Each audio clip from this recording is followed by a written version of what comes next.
Bu Sri Mulyani aja bilang bahwa kemarin waktu yang sarasehan ekonomi itu ilmu ekonomi nggak guna sama Trump. Iya. Kalau dia memang merasa gelap ya itu hak dia. Tapi kalau saya bangun pagi saya lihat Indonesia cerah. Ini ada yang reply. Iya kan? Ketahuan banget Kalau nggak saya sholat ketemu subuh. petani gembira. Ya kan? Tapi tetap kepilih men, tetap menang men. Nggak ada itu di sistem politik manapun orang yang udah terbukti membayar pelacur tetap terpilih jadi presiden. Oh masih ada harapan untuk Pak Siapa? Halo, minal aidin wal faizin. Langsung aja kita mau minta maaf dulu kalau ada omongan-omongan minggu lalu dan minggu-minggu sebelumnya ya. Iya. Yang menyinggung yang berasa aja. Episode dulu sama Ogi gimana? Boring. Terlalu positif dia. Terlalu positif ya? Yeah. Ogi sudah menua. I miss my partner back man. I miss my partner back. Ogi terlalu sudah menua. Dulu Ogi tuh sangat tajam ya. Tapi sekarang dia udah mulai main aman deh. Udah punya anak soalnya. Cicilannya banyak ya. Langsung aja kita topik pertama ini lagi heboh-hebohnya ya. Kita mau di ambang peperangan sih menurut gue. Peperangan ya. Tapi bukan bedil. Yang kurang tinggal ini aja, asap berbentuk jamur. Ngeri banget. Ya mudah-mudahan enggak. Tapi kok kayaknya gue berharap sih enggak. Tapi ketegangannya belum usai. Ketegangannya belum usai. Iya. Kalau lu baca tulisan-tulisan atau videonya Ray Dalio, konflik-konflik kayak gitu ujungnya perang men. Konflik seperti ini ujungnya perang. Karena terjadinya pergantian order yang lama dengan order yang baru. Oh iya, Perang Dunia Kedua itu setelah The Great Depression ya? Iya, The Great Depression. Oh wow. Dan awalnya perang tarif juga. Iya. Lu mau jelasin apa yang terjadi? Oh ya, jadi buat yang ya pasti udah ngikutin lah ya, tapi kita belum tentu. Gua coba jelasin sebentar. Jadi Trump itu seperti biasa tidak bisa ditebak. Betul. Jadi dia di tanggal 2 April itu mengumumkan akan menerapkan tarif dengan rate yang gila-gilaan ke partner-partner dagangnya, dan dia menyebutkan hari pengumuman itu sebagai The Liberation Day. Wow. Oke lah ya. Iya, karena kayak ini saatnya masyarakat Amerika dibebaskan dari segala belenggu ekonomi yang saat ini mengintai mereka kan gitu, kayak jadi kayak ada unemployment rate, terus inflasi yang tinggi gitu kan. Nah, ini sebenarnya dia mau kembali ke prinsip America's First, protectionism gitu ya. Jadi tarif ini kalau belum yang familiar, tarif itu sebenarnya adalah kayak pajak tapi dibebankan ke pembeli. Misalnya kita mau impor dari let's say dari Amerika Serikat gitu. Amerika Serikat mengenakan tarif, jadi ada additional 30 atau 20% berapapun tarifnya ya, yang harus dibayarkan si pembeli, yaitu produsen. Tapi kan produsen nggak mungkin menelan itu sebagai biaya kan. Betul. Karena akan mengurangi marginnya dan mereka pasti akan nge-pass through biaya itu ke konsumen, dan akhirnya konsumen itu akan membayar lebih mahal. Itu konsepnya tarif ya. Nah, tujuannya tarif itu ini gue yang agak kontradiktif ya. Trump kan bilang dia mengenakan tarif ini tujuannya untuk menutup trade deficit kan. Trade deficit. Jadi ekspor mereka sama impor mereka tuh lebih gede impornya. Trade deficit mereka itu di 2024 tuh 900 miliar kira-kira. Miliar dolar ya. Jadi menurut lu itu alasan yang tepat nggak menurut lu? Enggak. Jadi sebenarnya nah itu satu hal ya, menutup trade deficit satu hal, tapi menerapkan tarif membabi buta ke seluruh negara-negara. Penguin kena tarif. Penguin kena tarif. Jadi ada satu negara, gue lupa namanya apa. Iya. Yang katanya dekat Arktik. Yang katanya nggak ada penghuni orangnya, isinya cuma penguin. Tapi gue juga nggak percaya itu. Yang bikin catatan sipil siapa? Oh iya. Iya kan, masa penguin bikin catatan sipil sendiri gitu kan? Dan yang paling lucu adalah ada nggak ada satu akun meme gitu di Twitter yang bilang kayak fuck the penguins. Terus Madagaskar, terus dimasukin yang kartunnya Madagaskar. Iya. Jadi konsepnya gini. Jadi kalau misalnya mungkin nanti bisa dimasukin ya gambarnya. Jadi list tarif yang diberlakukan oleh Trump ke semua negara-negara partnernya itu disebutnya sama dia adalah reciprocal tarif. Reciprocal tarif. Nah, arti kata reciprocal ini kan sebenarnya kan membalas gitu ya, membalas tarif, membalas seolah-olah tuh apa namanya pemberlakuan tarif oleh Trump kepada negara-negara ini itu karena tarif yang dikenakan oleh negara-negara ini ke Trump. Ya kan, mau memberlakukan policy segede ini aja dia harus gaslighting seluruh dunia gitu. Padahal sebenarnya jadi dia juga nampilin di angka tengahnya itu ya indikasi tarif yang dikenakan negara-negara kayak misalnya Indonesia gitu ya. Indonesia, Cina, Vietnam, Kamboja itu sama Amerika di list bahwa oh Indonesia kamu ngenain tarif ke gue 64%.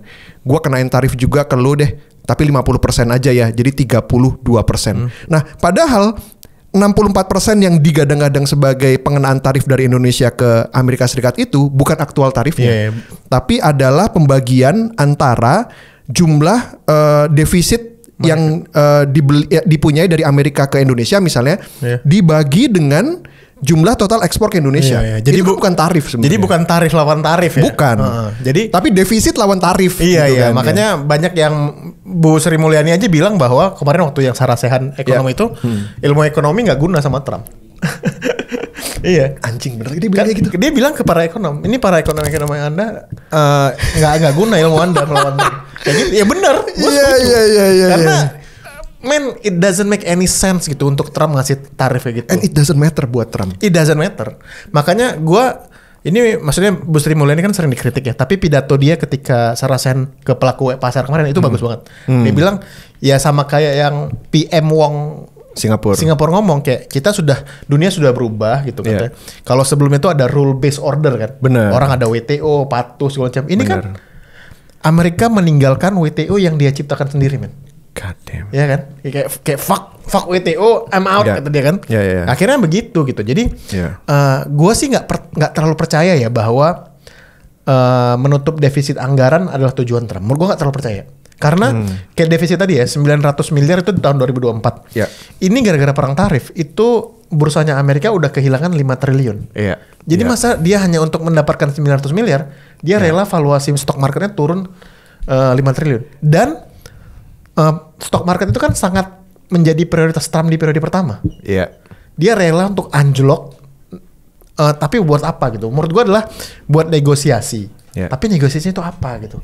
Apa yang dia pengen jadi bargaining power dia gitu? Yang lucu lagi ya, bahwa juru bicaranya White House, dia bilang Presiden Trump nggak mau ekonomi USA dikendalikan oleh Wall Street. Iya. Dia dan ketika ini kan diluncurkan tanggal 9 April kemarin lagi suasana lebaran gitu ya, bukan 9 April. Efektifnya akan 9 April, which is hari ini gitu ya. Dia diumumkannya tanggal 2 April kemarin, masih suasana lebaran.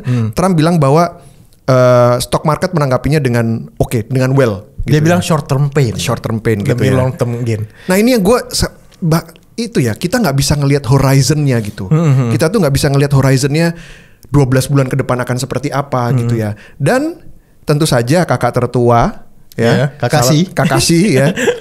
Salah satu negara adidaya di dunia gitu ya, nggak mau diem aja. Vietnam langsung soan. Ya kan? Langsung mau negosiasi. Dia menurunkan tarif ya. Betul. Kamboja juga. Ya, Indonesia baru mau mengirimkan delegasi. Tadinya Mas Anin ya. Mas akhirnya Menko mau berangkat, Menkyu juga mau berangkat. Dan ini Chen, gue kemarin ada baca salah satu statement ekonom Cina, dia bilang kayak gini. Perang tarif ini akhirnya akan lebih menyakiti Amerika daripada Cina. Dia bilang kayak gini. Dia mencontohkan gini. Lo tau sepatu Nike nggak? Sepatu Nike yang dibikin di pabrik Cina. Itu actual cost-nya berapa? $10 kata dia. Nyampe ke Amerika Serikat itu bisa 100 sampai $150. Kita ambil paling rendah $100 lah ya. Jadi ketika pengusaha Cina menghasilkan $10, ada seseorang di Amerika Serikat menghasilkan $90. Bener. Jadi kalau lu mau ngenakan tarif ke pengusaha Cina, pengusaha Amerika tuh akan lebih importirnya akan lebih gede. Dan proses ini kan udah berjalan bertahun-tahun ini WTO nih, yang tadi yang $90 untuk pengusaha Amerika. Yang diuntungkan selama ini sebenarnya pengusaha dan rakyat Amerika Serikat. Karena pabrik-pabrik di Cina ya murah gitu. Dia mencontohkan barang lain adalah Stanley, minuman Stanley Cup itu dijual di Amerika Serikat $50 kan. Di Cina itu ongkos produksinya cuma $1 Pak. Jadi ketika ada orang Cina menghasilkan $1, 49 itu lari ke Amerika Serikat.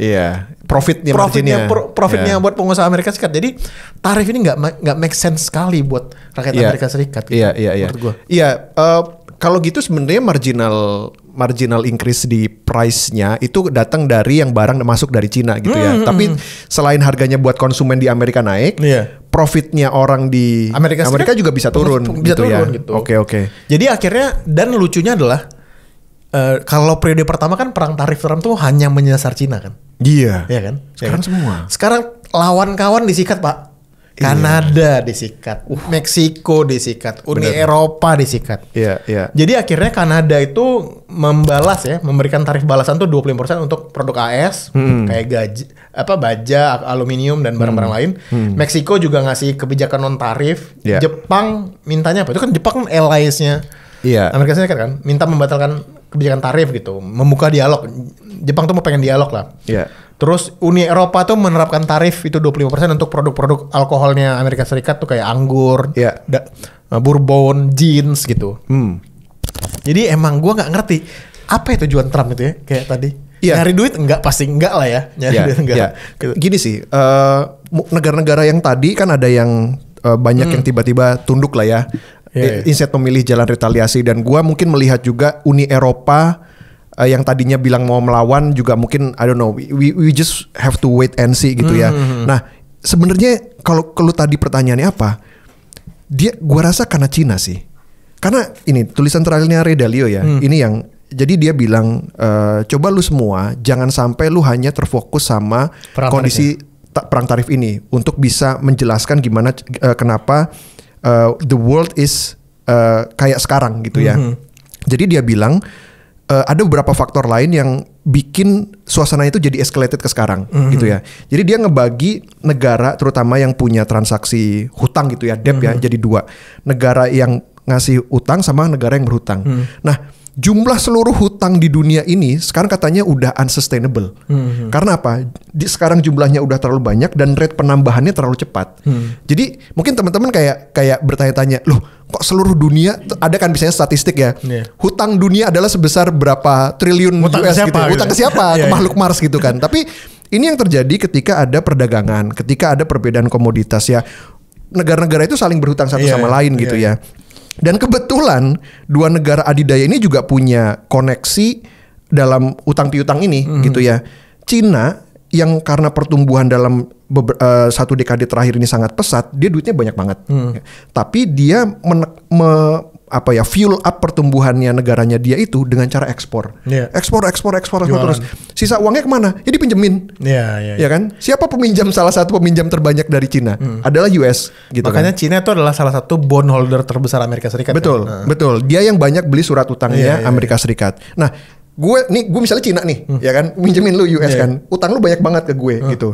Nah, di sisi lain, gue harus ekspor ke lu terus, ya kan, karena lu adalah negara konsumen ekspor gue paling banyak juga. Jadi ini kayak apa ya? Dua negara ini tuh kayak enemy gitu ya, tapi juga partner dagang yang saling membutuhkan. Di sisi lain, US nggak bisa bergerak ekonominya kalau nggak ada utangnya dari Cina, dan dia harus consume banyak barang murah yang didapat dari mana? Cina gitu. Nah makanya ini yang ketegangan tarik-tarikan ini, dan yang paling asalnya apa? Dua-dua negara ini pengen jadi independen dua-duanya. Gak bisa. Ini makanya ada salah satu buku yang gue baca itu yang Has China Won itu, yang Mahbubani itu dia menunjukkan bahwa Amerika Serikat tuh masih menganggap China itu like a kitten, kata dia. Gitu ya. Masih bisa ditekan, masih bisa disurprise, diancam. Kayak gini kan perang dagang kan. Tanpa mengetahui bahwa the kitten, anak kucing tadi udah jadi harimau, Pak, sekarang. Betul, Pak. Harimau. Lu gak bisa lagi menekan Cina, men. Bukan harimau Melaya, ini harimau asli ya. Ini harimau asli, ini tiger. Ini macan Asia beneran. Macan Asia beneran, oke. Jadi gak bisa ditekan, gak bisa diintimidasi, gak bisa dikirim kapal-kapal induk ke dekat perairan. Nuklir sama-sama punya nuklir. Kan? Jadi nggak bisa kan? Jadi kata Mahbubani, berhentilah Amerika Serikat tuh memandang China itu seperti China tahun 70-an tahun 80-an, negara miskin, kata dia. Nggak bisa gitu ya. Nggak bisa. Jadi itulah yang terjadi ya. Jadi gue sih sangat berharap ini nggak eskalasi ke perang. Gue nggak pengen ngeliat perang dunia ketiga di my lifetime. Tapi we've seen COVID. Ya kan? We've seen financial crisis 2008. We've seen isu keuangan moneter 98. Kayaknya gue nggak tahu sih ya, mudah-mudahan enggak ya. This is also ini black swan menurut gue. Jadi kita nggak bisa sekarang di titik ini, kita tuh nggak bisa nebak kayak apa yang akan terjadi ya. Kita akan tahu ketika nanti tuh udah muncul, angsa hitamnya tuh muncul, baru bisa kita bilang oh ini kayak gini nih gitu. Iya. Dan udah terbukti ya. ini tuh kayak dua anak kecil yang menurut gue, tapi Amerika sih yang lebih ke kanak-kanakan. Kan Cina hanya merespon. Cina kan merespon balik dan oke, lu kenain tarif ke gue 34%, gue kenain tarif ke lu 34% juga gitu kan. Dinaikin sama dia 50%. Iya. Jadi 104 kan sekarang. Iya, jadi ada potensi naik ke 104 karena di Januari sama Maret kemarin US udah ngenain 20% tarif juga. Dan lucunya ya, kalau ini nggak dialog, tadi gue baca di Twitter nih, ada yang bilang dan gue setuju. Dibilang kayak China can stay poor longer than American can. Ngerti nggak lo? Kalau ini mau dua-duan miskin ya, orang-orang Cina tuh lebih kuat tahan miskin, lebih resilient gitu. Kan ada meme-nya tuh kemarin kan China tuh kan produksi di negaranya kan kuat ya. Amerika kan ada meme itu yang AI yang orang Amerika mulai bikin baju, ngerti lo, ngejahit itu. Ini gue nggak tahu ya analisis ekonominya gimana gitu kan. Tapi most likely Cina kan akan either ngedam barang-barangnya dia ke buat lokal, dia dipakai sendiri, atau ke negara, which is actually not a bad things, menurut gue nggak tahu ya. Udah lebih kapasitas produksi over mereka kapasitas tuh ya. udah lebih. Kapasitas. Jadi akan dibuang ke trading partner. Tapi itu kondisi yang lebih, nggak tahu. Ini gue bisa aja salah. Tapi itu kondisi yang lebih buruk daripada barang apa barang mahal di Amerika karena inflasinya tinggi banget. Iya. Kalau ini diteruskan ya, ini menurut gue Amerika akan lebih gede peluang kalahnya sih. Karena retaliation Cina itu sekarang udah bikin ini yang lu ngikutin nggak? Yang dia bikin sistem pembayaran baru. Oh iya, yang pakai renminbi. Iya benar. Jadi digital renminbi bisa digunakan di 10 negara ASEAN dan di beberapa negara Timur Tengah. Iya. Jadi kalau volume transaksi itu pindah, itu katanya sekitar 30-35% volume transaksi yang selama ini lewat Swift Code kan buatan Amerika Serikat tuh. Pindah ke itu. Gila ya. Katanya itu salah satu, jadi penggunaan dedolarisasi ya namanya. Iya, benar. Dedolarisasi itu orang berhenti untuk menggunakan dolar sebagai alat tukar mata uang, nilai tukar perdagangan global gitu kan. Katanya ada juga yang bilang bahwa Cina cuman dari 3 opsi termasuk yang tadi dedolarisasi, ada 2 opsi lagi. Yang pertama, dia menyerah, which is very unlikely. Yang kedua adalah dia mendevalue renminbi. Mendevalue renminbi artinya dia melemahkan mata uangnya sendiri gitu kan, sehingga dia bisa set off nilai tarifnya sehingga masih bisa ekspor terus gitu. Ya, we don't know what will happen gitu ya. Makanya kan gue bilang tadi, konflik kayak gini tuh terakhir berujung kepada perang dunia kedua. Tau nggak? Kan salah satunya adalah muncul ekstremis kan. Ekstremis pada saat itu adalah Hitler kan. Very right wing. Iya kan? Menurut gue Trump itu udah mulai right wing, man. Ya dia main right wing. Right wing maksudnya dia tuh ekstremis yang dia mau ngapain aja tuh rakyatnya tetap milih dia. Dia selingkuhi istrinya, nyewa pelacur ya kan. Tapi tetap kepilih, men, tetap menang, men. Gak ada itu di sistem politik manapun orang yang udah terbukti membayar pelacur tetap pilih jadi presiden. Oh, masih ada harapan untuk Pak siapa? Jadi kalau di sini pelihara ania-anianya viralnya kemana-mana, mati karir kan. Tenang saja Pak, masih ada kesempatan. Contohlah Trump. Gas aja terus. Tapi gue kaget loh. Untuk sekali berbapak itu ya. Jesus Christ, man. Ya kan kita gak sebut nama kan. Oh iya. Sekali berbapak. Do we have the same name in mind? Iya. Oke. Untuk sekali berbapak itu ya. Masa selera ania-anianya kayak gitu ya? Harusnya? Iya cuy, at least yang gak kayak gitulah. Oh. Ngerti gak sih lo? Iya. Di Twitter tuh ada dimunculin. Udah nonton pornnya belum? Belum. Ada. Serius lo? Ada. Tapi bukan berdua sih, ceweknya doang. Oh iya. Gue juga denger tapi. Denger. Nonton aja. Nanti kirim ya. Nah di Twitter itu diejek, Chen. Jadi aneh-aneh itu lagi transaksi beli Brio kuning. Oh. Jadi bilang ini aneh-aneh level Brio. Oh iya. Maksudnya kalau udah aneh-aneh level itu levelnya at least BM lah atau Mercy gitu ya. Ya tidak. Coba kita bahas aneh-aneh stop. Iya. Komen. Ini katanya bilang pejabat Indonesia menerapkan life work balance yang sangat baik. Jadi pas libur nggak boleh. Iya, ini gue agak setuju ya. Maksud gue kemarin agak slow response gitu pemerintah kita itu. Sejak pengumuman Trump. Padahal di pertemuan Pak Prabowo dengan media dia bilang menterinya nggak tidur, nggak istirahat. Iya. Bohong. Maksudnya Perdana Menteri Singapura itu kayak cuman selang sehari atau 2 hari udah ngasih public statement ya. Benar. Kita tuh baru kemarin Pak hari tapi gini sih. Gua ngerasanya ya, protokoler di Indonesia terlalu. Lu bayangin, orang mau keluarin statement sekarang protokolernya harus approve siapa aja. Iya. Pasti harus lewat tuh let call tuh. Iya, let call. Bapak let call. Oh, udah let call ya sekarang ya. Udah let call. Bapak let call itu harus lewat situ. Dan harus pakai podium ya kan? Iya.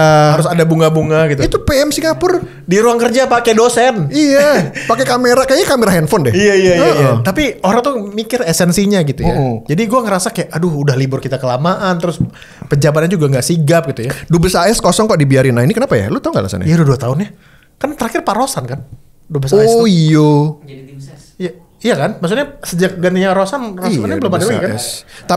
Tapi gua rasa nggak tahu ya. Tapi dari zaman Pak Jokowi dong. 2 tahun iya ya. Iya, dari zaman Pak Jokowi. Iya.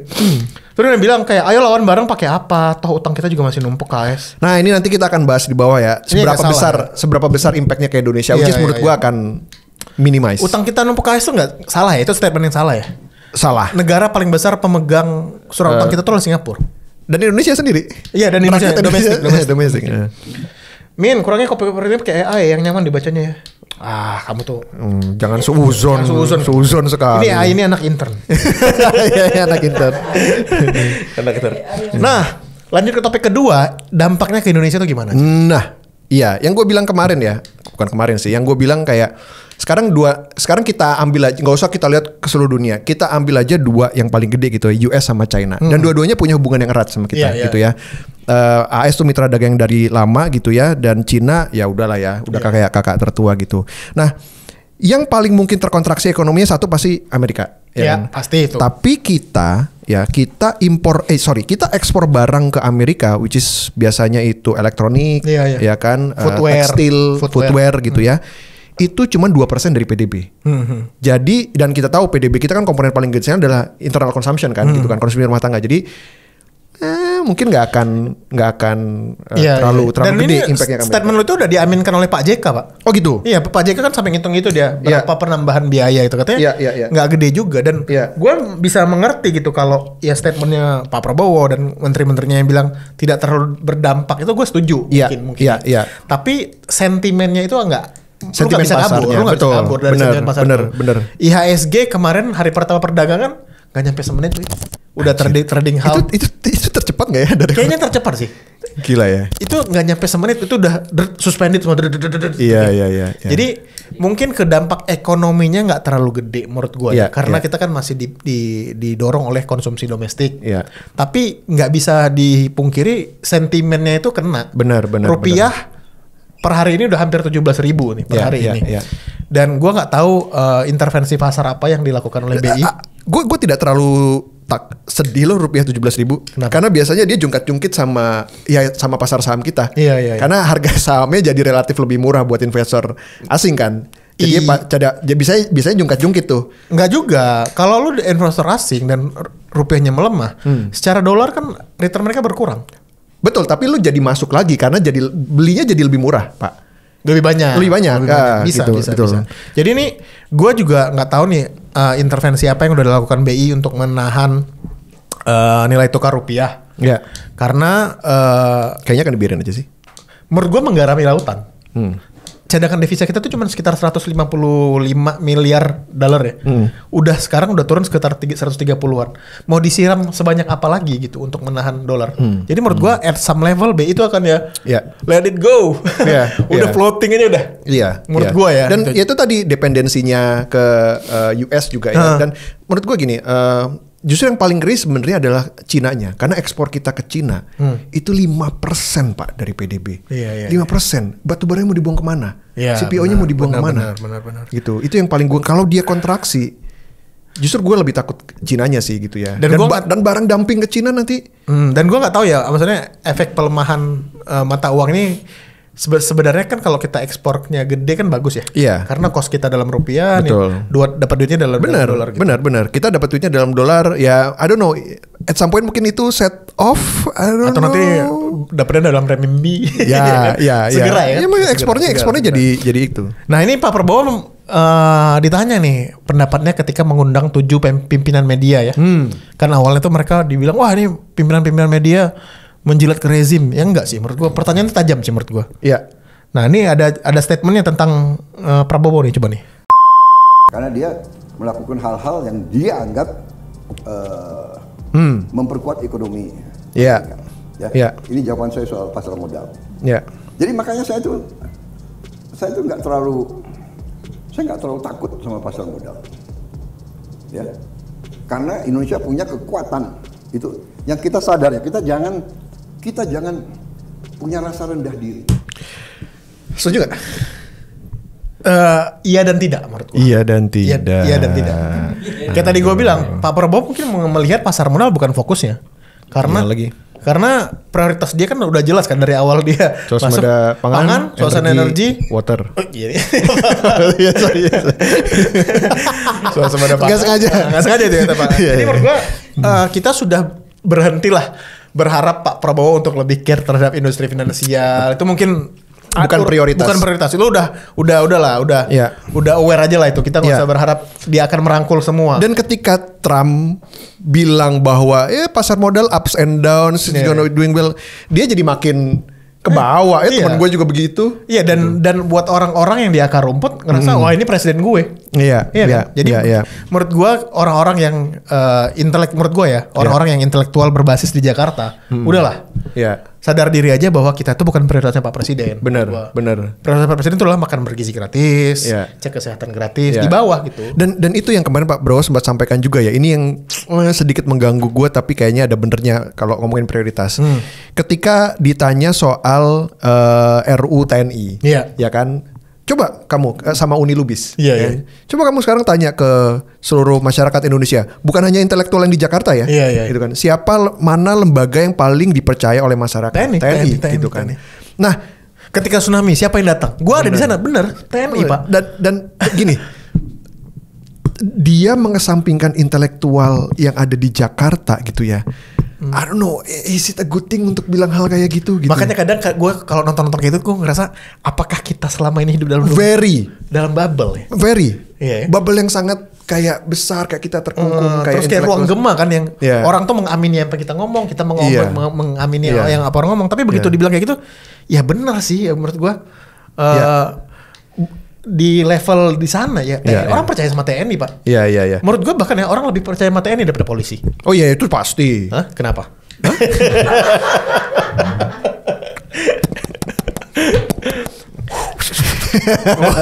Sheriff. Ini Pak Prabowo mencantumkan beberapa pencapaiannya. Ya ini kita harus fair juga ya. Ini gue harus fair. Ya, dan dia very modest ngasih skor 6/10 loh. Iya. Tidak 11%. Dengan egonya yang besar Pak. 6/10 Pak.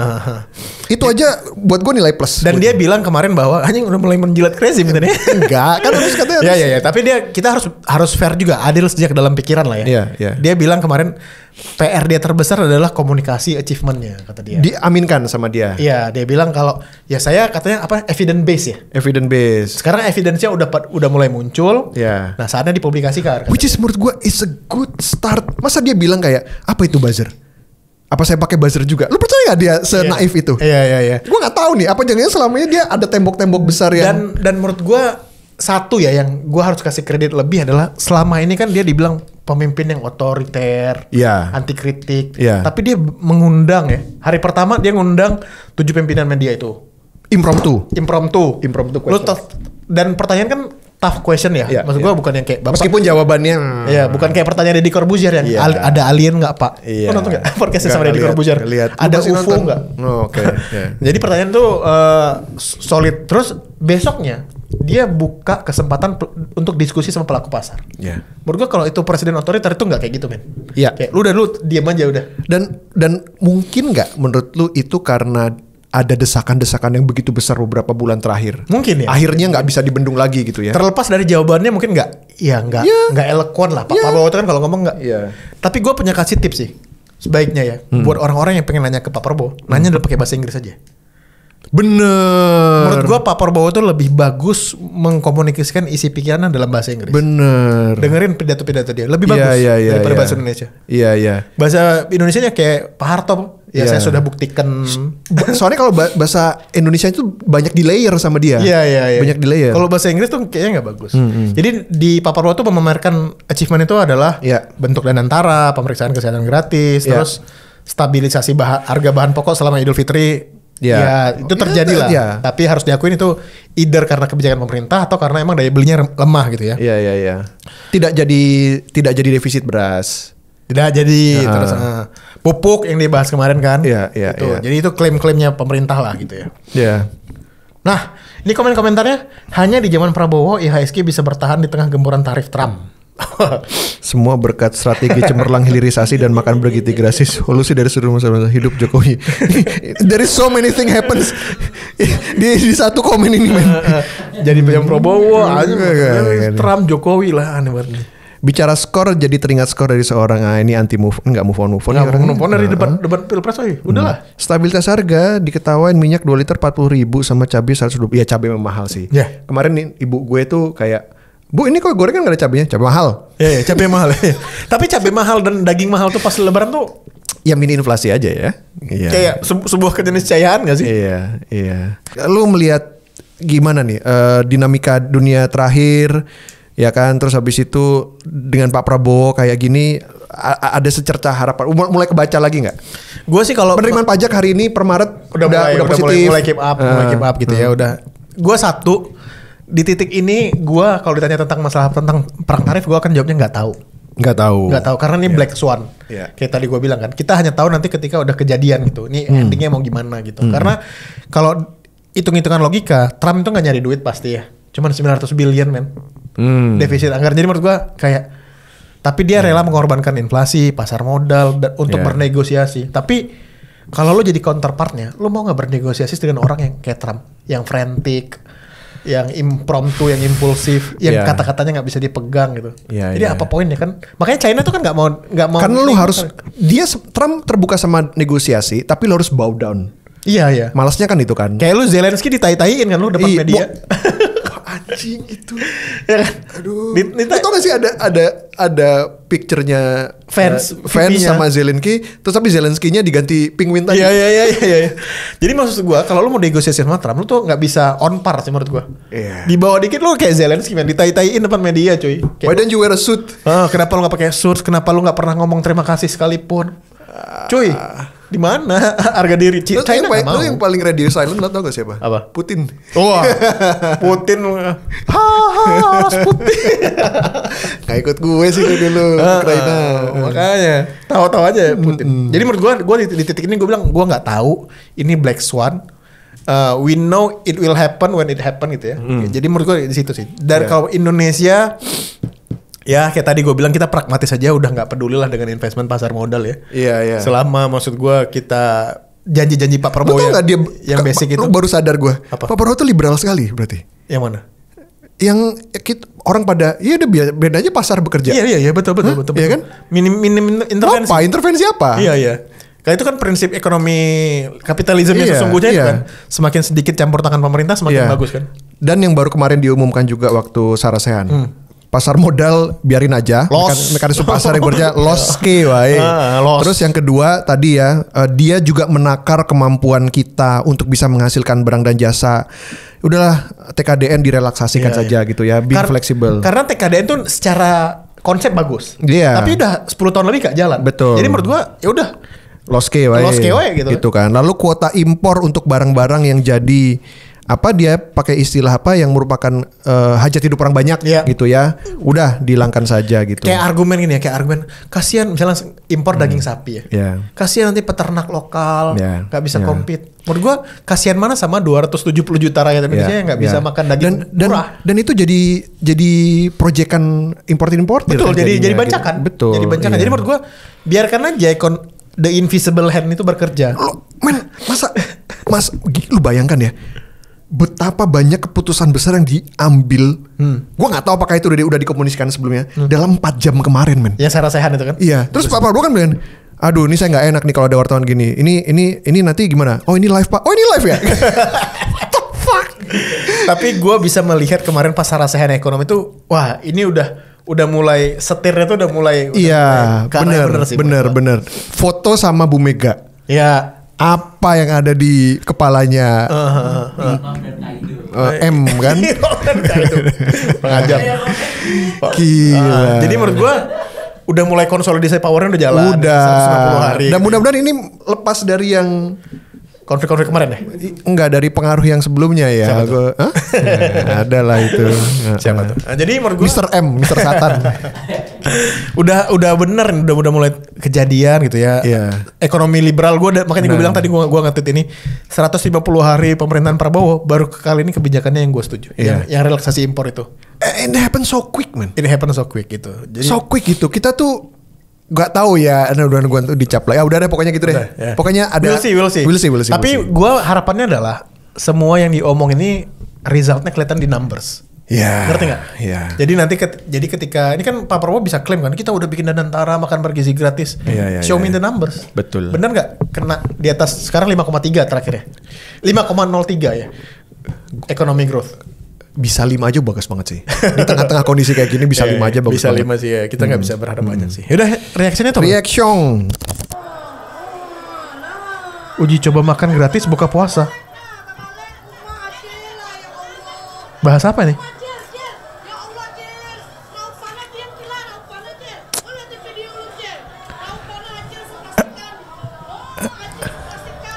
Bahas apa nih? Wih, konteksnya apa ini, weh? Enggak ada konteks. Coba makan buka puasa gratis. Buka Ini- puasa itu gratis bahasa di mana? apa? Bahasa apa? Daerah mana? Enggak tahu ya. Nggak ada. Tadi gue kira Aceh. Bukannya your people. Ini maksudnya gambaran. Tadi gue kira kurang Aceh. Gue udah denger, wah ini bukan bahasa Aceh nih, alhamdulillah. Pokoknya saya malu nih. Gambaran ini apa rakyat dalam korupsi kan. Ya ini kayak Ya gini lah. Oh. Ya. Ya. Ini puasa loh. Ini buka puasa kan? Iya, Buka puasa. Apa gunanya lu berpuasa anjir? Anjay. Hanya untuk beberapa detik of kenikmatan makanan Iya. gitu. Ini apa lagi nih? Belasan kendaraan Oh ini ya mogok. yang SPBU campur air. Iya. Iya iya. Terjadi lagi. SPBU besar. Ya, Iya, karena ini itu. itunya Ridwan Hanif, reviewer mobil. Dari udah Hanif yang kena langsung. Wah. Klaten. Anak-anaknya dia. Oh iya dia Weh. kan di Klaten deh. Hari Marwanto ini desamu nih. Siapa tuh? Klaten ada Bupatinya? teman gue bukan. Oh. Ini gue kira gue kenal sama bupatinya. Terjadi lagi ya. Ya. Pertalite ini. Ini kan berarti pengusahanya yang nakal ya? Iya. Oh. Tergantung. Apakah ini milik Pertamina? Karena kan SPBU Pertamina itu nggak semuanya corporate own kan? Iya. Ada swasta juga. Ada swastanya ya. Kalau yang merah yang swasta. Ini apa? Swasta ya? Most likely lah ya. Kalau hijau Most likely ini pasti swasta. Iya nggak mungkin Pertamina will take this kind of risk sih. But Udah gila. it's their job to make sure. Iya, kan yang dijual barangnya mereka ya. Iya. Menurut gua. Terjadi lagi ya. Ada Tolonglah. aja. Pak siapa? Ini Pak Lisio Sigit yang ditembak tuh kayak gini, jangan anak sekolah. Ya, TKDN sudahlah. Ah, ini lagi dibahas. Niatnya baik, ya kan nasionalisme. Terbaik sih ini. Saya Ini terbaik kalau sih. saudara, mungkin sudah kenal saya lama ya, mungkin ya dari saya ini mungkin paling nasionalis ya. Saya Ini pokoknya Tim Cook tersenyum lebar ini. istilahnya dulu. Kalau mungkin jantung saya dibuka yang keluar merah putih. Iya, maksud gua gini kayak dulu kan. Tapi kita harus realistis, iya kan? TKDN dipaksakan ini akhirnya kita kalah kompetitif. Betul, gue setuju. Saya Gue sangat sepakat. setuju. TKDN fleksibel sajalah. Sepakat Mungkin gua. diganti dengan insentif. Betul, sepakat Iya, gua. Gue iya, sepakat. Sepakat ya. Sepakat nggak? Udah Kalian kita bahas. mungkin kalian ada beberapa yang nggak sepakat ya dengan TKDN, tapi gue in principle bagus. Ini jadi transisi aja. Jadi transition plan aja. Nanti once kita udah ready, lapangan kerjanya udah dibuka, Iya, kita punya enough resource untuk doing ini ya udah. Iya, iya. Gitu. Tapi only once it's ready. Iya betul. Apalagi nih? Ini apa nih? Oh ini. Saya juga heran. Ya, ada orang yang mengatakan Indonesia gelap. Ya, saya kalau dia memang merasa gelap ya itu hak dia. Tapi kalau saya bangun pagi saya lihat Indonesia cerah. Ini ada yang reply. Iya kan? Ketahuan Kalau banget gak saya sholat ketemu subuh. petani gembira. Harga pangan Karena udah terang kan? peningkatan hasil mereka naik secara drastis. Ya, Produksi bukan saya yang bilang Pak Prabowo. Cari. Nanti cari ya. Kita potong semua regulasi. Dia yang bilang kayak sebenarnya. gitu. Kita sederhanakan. Di Jama. Hah? Di- Jama. Di jam, enggak ada anjir. Subuh nggak bisa dijama, boy. Tapi gini. Tidak akan Gini. melarang orang Ya, untuk kita harus mulai mengajarkan kepada masyarakat bahwa untuk level top presiden, top di sana, top manajemen itu baik presiden, CEO, itu harus optimis, men.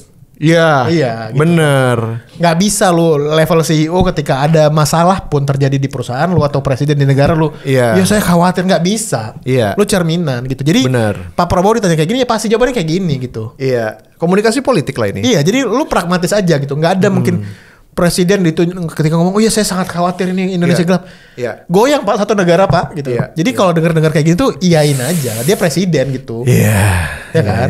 Lu gak akan berharap presiden yang kalut, gagap gitu. Gini udah benar ini gitu. Iya, iya. Ya, hopefully ya ini engine-nya pemerintahan ini udah on the right position Iya, semua ya. Ini sekarang udah dipasang-pasang nih. Ini kenapa videonya berhenti di mukanya Teddy ya? Oh iya. Teddy. Hey.